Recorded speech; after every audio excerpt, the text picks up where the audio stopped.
En ligne sur les formes diffuses. Je vous rappelle qu'il y a un chapitre qui est réservé aux bibliothèques de formes et aux formes artistiques. La vidéo, le cours que je vais vous présenter tout de suite, lui, concerne uniquement les formes diffuses et les différents réglages.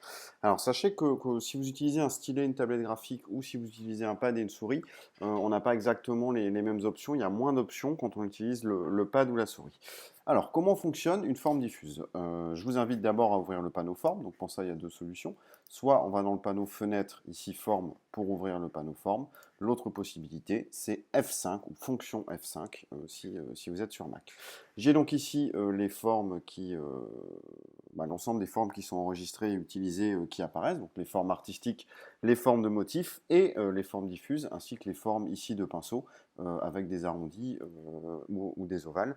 Je vous rappelle que pour régler, alors que ce soit une forme de pinceau comme ici l'arrondi ou l'ovale, que ce soit une forme artistique ou une forme diffuse, vous avez simplement à double-cliquer sur la vignette pour obtenir par exemple ici des options de forme calligraphique où on peut régler l'angle, l'arrondi et éventuellement régler la taille. Quand on appuie sur OK, c'est cette forme-là qui va se modifier et l'ensemble des contours sur lesquels on aura appliqué les formes, puisque je vous rappelle que ce sont des formes de contours, alors les modifications se mettront en place.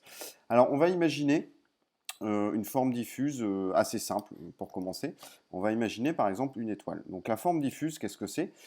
C'est la possibilité sur un tracé de répéter une forme, soit avec des réglages qui sont fixes, soit avec des réglages qui sont aléatoires. Exemple en image, ce sera beaucoup plus simple.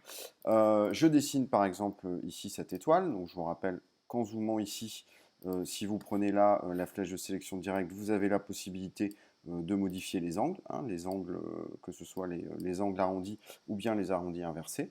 Donc on va dessiner cette forme-là, on va réouvrir le panneau forme fonction F5, il apparaît ici, et je vais glisser-déposer la forme au sein du panneau de contrôle forme.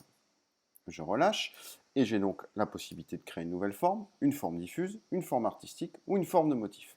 On va rester sur forme diffuse et on va cliquer sur OK. Le panneau d'options apparaît alors. D'abord, j'ai la possibilité de nommer ma forme, que je vais appeler par exemple star.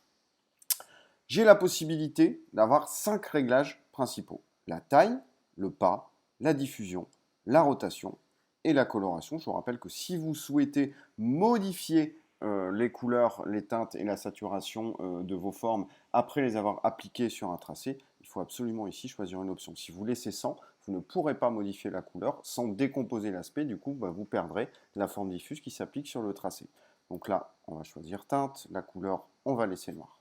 Alors, la taille, ce que je vous propose, c'est de cliquer sur OK, de supprimer la forme, et on voit qu'une nouvelle vignette apparaît, une vignette de forme diffuse, au sein du panneau de contrôle forme. Je vais simplement faire un tracé. Alors, ça s'applique sur l'ensemble des tracés. Là, je vais faire un trait tout simple.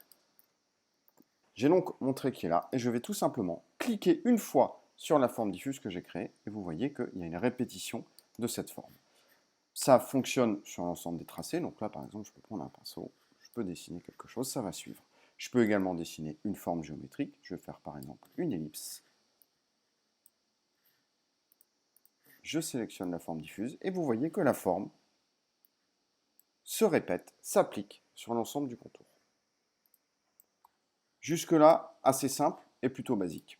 Ce qu'on va faire maintenant, c'est qu'on va resélectionner le contour et on va modifier les options de la forme diffuse en double-cliquant, ici par exemple, sur la forme qu'on a créée pour obtenir les options. On va cliquer sur aperçu en bas à gauche et vous voyez qu'on peut régler la taille. Alors, la taille pour le moment, elle est fixe et elle va s'appliquer sur l'ensemble des formes diffuses. Le pas en dessous, c'est quoi? C'est l'espace entre les formes. Je peux donc régler des indicateurs qui sont en pourcentage. Je peux donc réduire l'espace, les formes peuvent même se chevaucher, ou alors je peux augmenter l'espace entre les formes.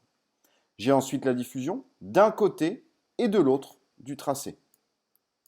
Donc, soit avec des pourcentages négatifs ou des pourcentages positifs pour que ce soit au-dessus. Et enfin, la rotation. Donc là, c'est plus en pourcentage, cette fois-ci, c'est en degrés. C'est un angle que je peux régler, vous voyez, pour changer l'angle de mes formes. Donc là, pour le moment, les 4 réglages principaux sont fixes.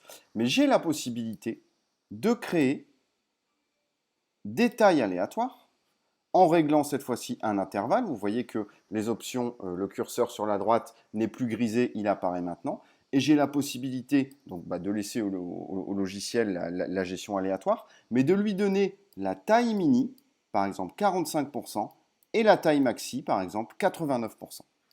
Pareil pour le pas, donc l'espace entre les formes. J'ai la possibilité de choisir l'espace minimum et l'espace maximum en créant un intervalle en utilisant les deux curseurs, celui ici à gauche et celui à droite. La diffusion, pareil, aléatoire, donc un pourcentage inférieur, négatif, et un pourcentage positif. Et enfin la rotation, en aléatoire. Donc vous voyez, quand vous utilisez un stylet ou une tablette, vous avez pression, mollet du stylet, inclinaison, direction, rotation. C'est des options que vous n'avez pas avec un pad ou une souris. Aléatoire ici.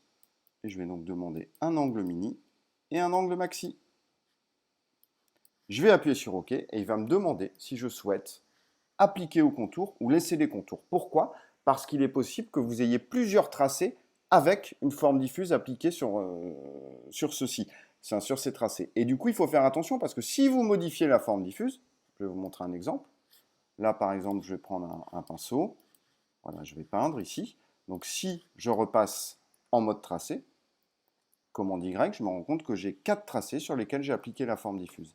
Mais si je modifie les options de la forme diffuse, par exemple, je repasse tout en fixe, eh bien, vous voyez que ça s'applique sur l'ensemble des tracés sur lesquels la forme diffuse est appliquée. C'est pour ça qu'il faut faire attention au moment où vous validez, savoir si vous souhaitez laisser la majorité des contours et simplement sélectionner le tracé que vous aviez sélectionné avant de changer la forme diffuse, ou si vous souhaitez appliquer ces modifications à l'ensemble des tracés qui sont concernés par l'application de la forme diffuse. Donc, par exemple, on avait fait un exercice sur les masques d'écrêtage avec les bulles de champagne. Eh bien, ça va fonctionner comme ça. Voilà, je vais pouvoir diffuser mes formes